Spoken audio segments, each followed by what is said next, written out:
സുഹൃത്തുക്കളെ, കുറച്ച് നാൾ മുമ്പ് ദുബായിലുള്ള ആനന്ദനെ കൊണ്ട് ബുർജ് ഖലീഫയുടെ മുകളിൽ പോയിട്ടുള്ള ഒരു വീഡിയോ ഞാൻ ചെയ്തിട്ടുണ്ടായിരുന്നു.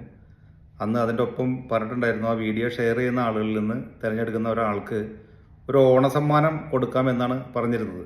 പല ആളുകളും അത് വീണ്ടും ബുർജ് ഖലീഫയിലേക്ക് കൊണ്ടുപോകാനുള്ള ഒരു ടിക്കറ്റ് ആയിരിക്കും എന്ന് പ്രതീക്ഷിച്ച് എന്നെ കൂടി ബുർജ് ഖലീഫയിൽ ഒരിക്കലും കൊണ്ടുപോകാമോ എന്നുള്ള കാര്യങ്ങൾ ചോദിച്ചിട്ട് നിരവധി പേഴ്സണൽ മെസ്സേജുകൾ ചെയ്തിട്ടുണ്ടായിരുന്നു.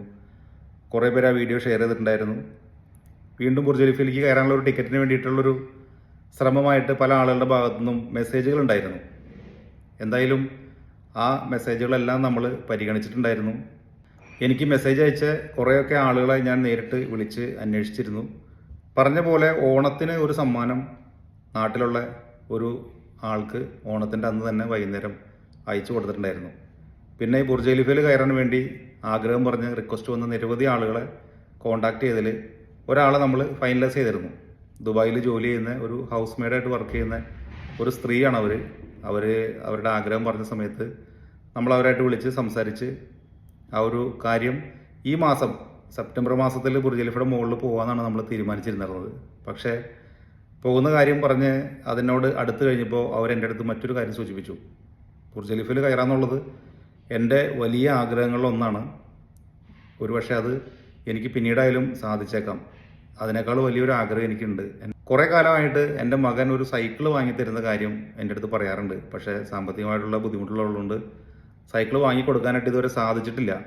ആ ഒരു സൈക്കിൾ വാങ്ങുന്നതിലേക്കായിട്ട് നിങ്ങൾ എനിക്ക് നൽകാൻ ഉദ്ദേശിക്കുന്ന ഈ ഒരു ടിക്കറ്റിൻ്റെ തുക നൽകാമോ എന്ന് ചോദിച്ചു.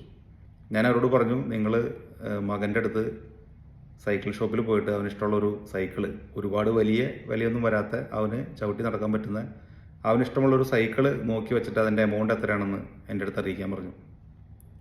പറഞ്ഞതനുസരിച്ച് ആ മകൻ സൈക്കിൾ ഷോപ്പിൽ പോയിട്ട് അവനിഷ്ടപ്പെട്ട ഒരു സൈക്കിളിൻ്റെ ഫോട്ടോയും വീഡിയോയും ഒക്കെ എടുത്ത് അതിൻ്റെ എമൗണ്ടും എനിക്ക് അയച്ചു തന്നിട്ടുണ്ടായിരുന്നു.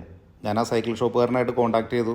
ഇങ്ങനൊരു ഗിഫ്റ്റ് കൊടുക്കുന്നതാണ്, പരമാവധി നിങ്ങളുടെ ലാഭം കുറച്ച് വാങ്ങണമെന്നുള്ള കാര്യം സംസാരിച്ചപ്പോൾ അത് വിൽക്കാൻ വച്ചിരുന്ന തുകയിൽ നിന്ന് ഏകദേശം 1000 രൂപയോളം അവർ ഡിസ്കൗണ്ട് ചെയ്ത് നമുക്ക് തന്നു. അങ്ങനെ ഞാൻ ഇന്നുവരെ കാണാത്ത, ഒരുപക്ഷെ ഇനി ഒരിക്കൽ പോലും കാണുമെന്ന് പ്രതീക്ഷ പോലും ഇല്ലാത്ത ഒരു കൊച്ചനുജന് വേണ്ടി ഒരു സൈക്കിള് സമ്മാനമായിട്ട് വാങ്ങിക്കൊടുക്കാനുള്ള ഭാഗ്യം ഈ ഓണത്തിന് എനിക്കുണ്ടായി എന്നുള്ളതാണ്. എൻ്റെയൊക്കെ കുട്ടിക്കാലത്ത് ഇതുപോലൊരു സൈക്കിൾ ചവിട്ടാൻ വേണ്ടി ഒരുപാട് കൊതിച്ചിട്ടുണ്ട്. ഏകദേശം ഈ മകൻ്റെ പ്രായമുള്ള സമയത്തൊന്നും എൻ്റെ വീട്ടിൽ ഒരു സൈക്കിളില്ല. അതുമാത്രമല്ല, അന്ന് ഇത്തരത്തിലുള്ള മോഡേൺ സൈക്കിളുകളൊന്നുമില്ല. സൈക്കിളുള്ള വീടുകളിൽ തന്നെ ഹെർക്കുലീസ്, ഹീറോ, അറ്റ്ലസ് അങ്ങനെയുള്ള 2-3 കമ്പനികളുടെ സാധാരണ സൈക്കിളാണുള്ളത്. അത്തരത്തിലുള്ള സൈക്കിളുകൾ ഉണ്ടാവുക എന്നുള്ളത് ഇന്നത്തെ കാലത്ത് ഒരു വീട്ടിലൊരു കാറ് ഉള്ളതിന് തുല്യമാണ്. ഞാൻ 8ാം ക്ലാസ്സിലോ മറ്റോ പഠിക്കുമ്പോഴാണ് എൻ്റെ വീട്ടിൽ ആദ്യമായിട്ട് സൈക്കിൾ വാങ്ങുന്നത്.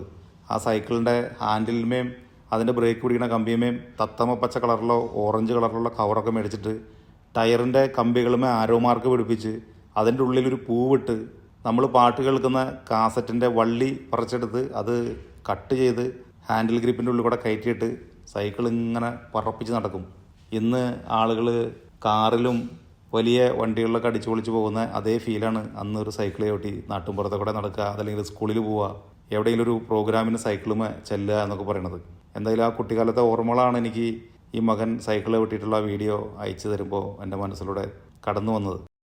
ഒരുപാട് നാളായിട്ട് ആഗ്രഹിക്കുന്ന ഒരു കാര്യം അപ്രതീക്ഷിതമായിട്ട് കിട്ടിയപ്പോൾ ഉള്ള മകൻ്റെ സന്തോഷവും, ഒരുപാട് നാളായിട്ട് മകൻ ചോദിക്കുന്ന ഒരു കാര്യം അപ്രതീക്ഷിതമായിട്ട് വാങ്ങിക്കൊടുക്കാൻ സാധിച്ച ഒരു അമ്മയുടെ സന്തോഷവും, അവരെനിക്ക് വീഡിയോ പകർത്തി അയച്ചു തരുന്ന സമയത്ത് ഞാൻ അവരോട് ചോദിച്ചിരുന്നു ഞാനിത് ഫേസ്ബുക്കിൽ പോസ്റ്റ് ചെയ്തോട്ടെ എന്നുള്ളത്. വളരെ സന്തോഷപൂർവ്വം അവരത് സമ്മതിക്കുകയും ചെയ്തു. മകനോട് എനിക്ക് പറയാനുള്ളത്, സ്വന്തം ആഗ്രഹങ്ങളും സ്വപ്നങ്ങളും വേണ്ടെന്ന് വെച്ച് മകൻ്റെ ആഗ്രഹത്തിന് വേണ്ടി ആഗ്രഹിച്ച ഒരമ്മയ്ക്ക് കൂടിയുള്ള സമ്മാനമാണ് ഈ സൈക്കിള്. മകനെ, നീ നന്നായിട്ട് പഠിക്കുക. അവൻ്റെ പേരെന്താണെന്ന് പോലും ഞാൻ ഇതുവരെ അവരോട് ചോദിച്ചിട്ടില്ല. നീ നന്നായിട്ട് പഠിക്കുക, നല്ല മിടുക്കനായിട്ട് വളരുക. ഇതുപോലുള്ള സമ്മാനങ്ങൾ നാളെ ഒരിക്കൽ നിൻ്റെ ചുറ്റുപാടുമുള്ള ആളുകൾക്ക് വാങ്ങിക്കൊടുക്കാനായിട്ട് നിനക്ക് സാധിക്കട്ടെ. നിൻ്റെ അച്ഛൻ്റെയും അമ്മയുടെ ഒക്കെ സ്വപ്നങ്ങൾ സാക്ഷാത്കരിക്കുന്ന ഒരു മകനായിട്ട് മാറാനായിട്ട് നിനക്ക് സാധിക്കട്ടെ. എല്ലാവിധ അനുഗ്രഹങ്ങളും നിങ്ങൾക്കുണ്ടാവട്ടെ എന്ന് പ്രാർത്ഥിക്കുകയാണ്. Thank you.